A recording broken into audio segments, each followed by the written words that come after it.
Hello बच्चों, स्वागत है आपका इस वीडियो में। मेरा नाम है विशाल तिवारी और आज हम बात करने जा रहे हैं लॉज ऑफ मोशन के सेकंड लेक्चर की। इससे पिछले वाले वीडियो में हमने देखा था कि फोर्स क्या होता है, इनर्शिया क्या होता है, न्यूटन का फर्स्ट लॉ क्या था। वहाँ पर हम एक छोटा सा टॉपिक भूल गए थे, एप्लीकेशन, कि न्यूटन का जो फर्स्ट लॉ है उसके क्या क्या डे टू डे लाइफ में हमको एप्लीकेशंस देखने को मिलते हैं।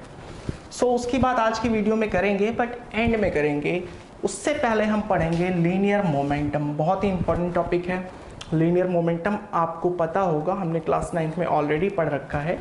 यहाँ पर आज फिर से समझेंगे। ये समझ आया तभी हमें आगे के टॉपिक समझ में आएंगे, चाहे फिर वो न्यूटन का सेकंड लॉ हो, चाहे आगे के न्यूमेरिकल्स। सबसे पहले बात करते हैं डेफिनेशन की। इसकी डेफिनेशन मैं लिख रहा हूँ।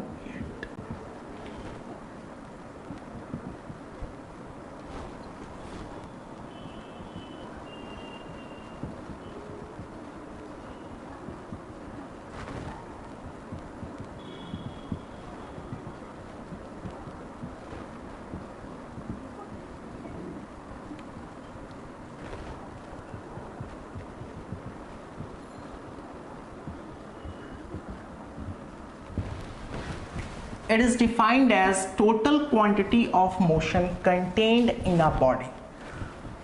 लीनियर मोमेंटम को कैसे डिफाइन करते हैं कि किसी बॉडी के अंदर टोटल कितना मोशन है, टोटल कितना मोशन है। अब ये चीज़ आपको समझ आएगी जैसे जैसे मैं आगे बढ़ूंगा। और इसको मेजर कैसे करते हैं? इसको मेजर करते हैं product of mass and velocity. Product of mass and velocity, इसका जो सिंबल है वो है स्मॉल p। ये भी एक वेक्टर क्वांटिटी है। क्यों वेक्टर क्वांटिटी है उसको भी देखते हैं। Mass into velocity, momentum equal to mass into velocity, ये चीज हमने देखी। अब वेलोसिटी कैसी क्वांटिटी है? वेलोसिटी एक वेक्टर क्वांटिटी है। और अगर किसी वेक्टर के साथ कोई नंबर मल्टीप्लाई हो, अगर मैं मास की बात करूं तो कोई बॉडी 2 किलोग्राम की होगी, 4 किलोग्राम की होगी, तो बेसिकली एक नंबर ही है ना। एक वेक्टर को जब नंबर से किसी मल्टीप्लाई करते हैं तो उसकी लेंथ पे फर्क पड़ता है, बट डायरेक्शन वही बनी रहती है। वेक्टर को हमने एक नंबर से मल्टीप्लाई किया, मतलब मास से मल्टीप्लाई किया, तो जो क्वांटिटी मिलेगी वो भी कैसी होगी? वो भी वेक्टर होगी। Momentum equal to mass into velocity, vector form में हम लोग इस तरीके से लिखेंगे। यहां से हमें एक बात और समझ आती है कि जो मोमेंटम की डायरेक्शन होगी वो किसके डायरेक्शन में होगी? वेलोसिटी के डायरेक्शन में। कोई बॉडी अगर उधर जा रही है तो उसका लीनियर मोमेंटम भी उसी डायरेक्शन में होगा। यूनिट की बात कर लेते हैं, तो जो इसकी SI यूनिट है, इसकी SI यूनिट, वो मास की SI यूनिट क्या होती है? किलोग्राम होती है। और वेलोसिटी की SI यूनिट मीटर पर सेकेंड होती है। CGS यूनिट की बात करें, उसको भी देख लेते हैं। CGS यूनिट होती है, मास की CGS यूनिट हो जाएगी ग्राम, और वेलोसिटी की हो जाएगी सेंटीमीटर पर सेकेंड। ठीक है, तो ये तो बात हो गई यूनिट्स की। डायमेंशन अगर हम लोग देखें कि डायमेंशन क्या होगा, मास का डायमेंशन क्या होगा? m होगा, और वेलोसिटी का डायमेंशन होता है LT-1। ये हो गया इसका डायमेंशन। इतनी बातें समझ आ गई। बस एक चीज हमें अभी तक नहीं समझ आई है कि total quantity of motion contained in a body का क्या मतलब है। ठीक है, इसको भी तो हमें पता होना चाहिए ना एग्जैक्टली फील्ड के साथ कि क्या होता है इसका मतलब। टोटल क्वांटिटी ऑफ मोशन, इसको मैं एक एग्जांपल से आपको समझाऊंगा, ध्यान से देखना। एक क्लास है, ये है क्लास 1 और ये है क्लास 2। इसमें है ओनली 5 स्टूडेंट्स। ठीक है, इसमें 5 हैं और इसमें है 20 स्टूडेंट।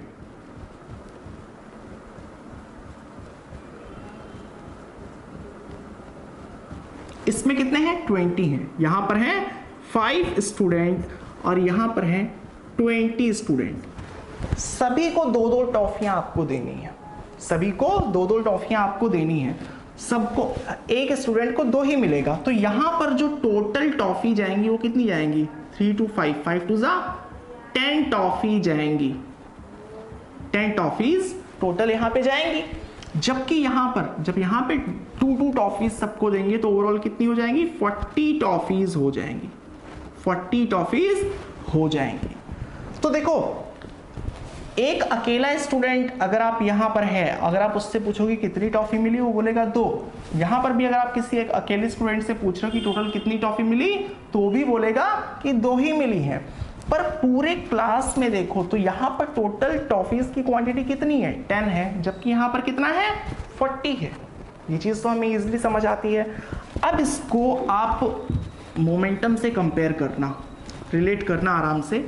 मोमेंटम क्या होता है, मोमेंटम होता है mass into velocity, mass into velocity. So एक ऑब्जेक्ट है जिसका मास है 100 ग्राम, 100 ग्राम है, 100 ग्राम को हम लोग क्या लिख सकते हैं, 0.1 किलोग्राम।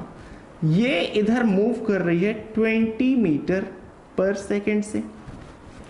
दूसरी बॉडी है, ये है 200 किलोग्राम, 200 किलोग्राम, ये भी इधर मूव कर रही है 20 मीटर पर सेकेंड से। इसका मोमेंटम कितना निकल आएगा, इसका मोमेंटम मास इनटू वेलोसिटी मतलब 0.1 इनटू 20, ये निकल आएगा 2 किलोग्राम मीटर पर सेकेंड, 2 किलोग्राम मीटर पर सेकेंड। जबकि इसका मोमेंटम निकलेगा मास इनटू वेलोसिटी, सो 200 इनटू 20, ये आ जाएगा 4000 किलोग्राम मीटर पर सेकेंड। सो इस चीज को समझना, जैसे पिछले वाले एग्जाम्पल में जो दोनों क्लासेस थे, इंडिविजुअल बच्चों को तो 2 ही टॉफीज मिली थी, यहां पर हमें स्पीड दोनों केसेस में कितनी दिख रही है, 20 ही दिख रही है। जो पहला ऑब्जेक्ट है वो भी 20 मीटर पर सेकेंड से मूव कर रहा है और दूसरा ऑब्जेक्ट भी 20 मीटर पर सेकेंड से। पहला जाके अगर आपको हिट करे, 100 ग्राम की एक कार है या कोई भी ऑब्जेक्ट है जिसको आपको किसी ने फेंक के मारा, थोड़ी सी चोट लगेगी, ऐसा नहीं कि आप पड़ जाओगे। बट दूसरे केस में 200 किलोग्राम की एक हेवी सी बाइक है या कोई छोटी सी कार है, जब वो 20 मीटर पर सेकेंड से आके अगर किसी भी पर्सन से लड़ती है तो वो क्या होगा, वो सीधे ऊपर चला जाएगा, मतलब डैमेज बहुत ज़्यादा होगा। सो दोनों की वेलोसिटीज सेम होते हुए इम्पैक्ट यहाँ पे ज़्यादा होगा। तो क्यों ऐसा हो रहा है, ऐसा हो रहा है मोमेंटम के चलते। हम बोलेंगे कि वेलोसिटीज तो दोनों केसेस में सेम है, बट यहाँ का मोमेंटम बहुत ज़्यादा है, लीनियर मोमेंटम यहाँ का बहुत ज़्यादा है। ऐसे आप समझो, पिछले केस में क्या था, 5 बच्चों को 2 टॉफियां मिली थी, यहां 20 बच्चों को 2 टॉफियां मिली थी, ठीक है। ठीक उसी तरीके से हम बोलेंगे कि 20-20 स्पीड तो है, बट यहां पर 0.1 किलोग्राम के पास 20 मीटर पर सेकेंड स्पीड है और यहां पे 200 किलोग्राम के पास 20 मीटर पर सेकेंड स्पीड है। यहां ज्यादा मास के पास 20 मीटर पर सेकेंड स्पीड है, तो यहाँ का मोमेंटम भी बहुत ज़्यादा होगा। चलो इतनी चीज़ हमें समझ आ गई। अब लीनियर मोमेंटम के बारे में और बहुत कोई ख़ास चीज़ नहीं है। अगर वेक्टर के फॉर्म में कभी भी आपको वेलोसिटी दे दिया जाए, suppose that vector equal to 3i plus 4j plus 6k, vector के फॉर्म में वेलोसिटी को दे दिया गया, तो मोमेंटम निकालने में तो भी कोई प्रॉब्लम नहीं है। सिंपली आप मास को मल्टीप्लाई कर दो। मास अगर दिया है 3 किलोग्राम तो सिंपली आपको मल्टीप्लाई कर देना होगा। सो क्या आ जाएगा, 3 3 जा 9i कैप प्लस 3 4 जा 12j कैप प्लस 3 6 जा 18k कैप। तो कोई प्रॉब्लम नहीं है, आप डायरेक्टली निकाल लोगे। चलो यहाँ तक बात समझ आ गई। अब बात करते हैं पिछले लेक्चर में जो टॉपिक हमने छोड़ दिया था, application of Newton's first law of motion. Newton का फर्स्ट लॉ क्या था कि एक बॉडी अपने स्टेट को मेंटेन रखती है। अगर वो रेस्ट पे है तो रेस्ट पे रहेगी, अगर वो यूनिफॉर्म मोशन में है तो यूनिफॉर्म मोशन में ही बनी रहेगी, स्ट्रेट लाइन में, जब तक कि उस पर कोई एक्सटर्नल फोर्स ना लगाया जाए उसके स्टेट को चेंज करने के लिए। तो इसके कुछ एग्जांपल्स हैं, जैसे ट्रेन चल रही है या बस चल रही है, आप खड़े हो, बस अगर अचानक से रुक जाए, बस अगर अचानक से रुक जाए, चल रही है यूनिफॉर्म स्पीड से, तो आप भी यूनिफॉर्म स्पीड से चल रहे हो। बस वाले ने तो ब्रेक मार दिया, पर आपका स्टेट अचानक से चेंज नहीं होगा ना। आप क्या होगा, आप थोड़ा सा आगे की ओर बढ़ जाओगे। वो किस कारण हो रहा है, वो आपकी इनर्शिया के कारण हो रहा है। इनर्शिया क्या होता है, अपने स्टेट को मेंटेन रखने की कोशिश करता है। तो हमें झटका लगता है ना कि बस चल रही थी बस, हम खड़े हैं, बस अचानक से रुक गई तो हम आगे की ओर गिरने लगते हैं। ये है। या फिर अगर मान लो बस खड़ी है और अचानक से बस चल दी, तो फिर हम लोग पीछे की तरफ धक्का हमको लगता है ना, हमें लगता है कि पीछे की तरफ गिर जाएंगे, वो भी एप्लीकेशन है।